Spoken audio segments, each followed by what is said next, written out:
You've seen baseball players do it. You've seen baseball movies do it. But have you ever stopped to wonder how baseball got its start? The habit, of course, is chewing tobacco. There are a few theories on how chewing tobacco became such a big part of baseball culture, but the most popular one dates back to the 1800s, when baseball was still in its infancy.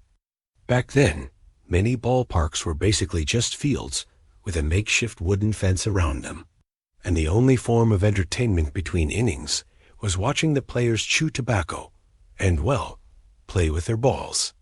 Now, this is where things get a little bit weird.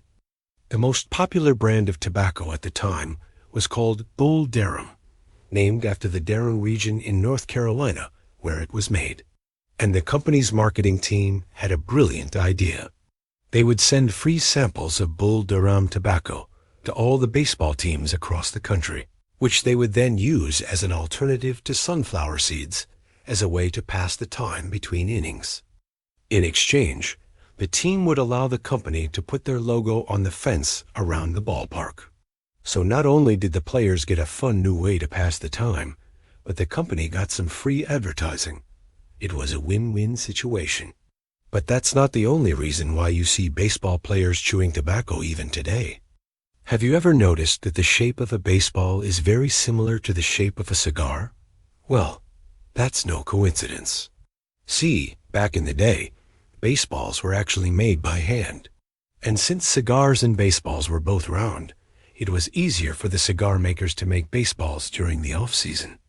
In fact, the very first official baseball was made by a man named Alexander Cartwright, who was also a cigar maker by trade. Of course, not everyone was happy about this newfangled sport taking over their favorite pastime. There was even a group called the Anti-Baseball League of Philadelphia, formed by a man named A.G. Spaulding, who was also a cigar maker. He didn't want people playing baseball with his baseballs, so he tried to ban the sport altogether. But his efforts were in vain. Baseball was already taking off, and there was no going back. And so the habit of chewing tobacco and playing with baseballs continued. And eventually, the two activities became so intertwined in the public consciousness that we now think of baseball players as being synonymous with the habit. For more fun facts about baseball, stay tuned. Now with your permission, of course,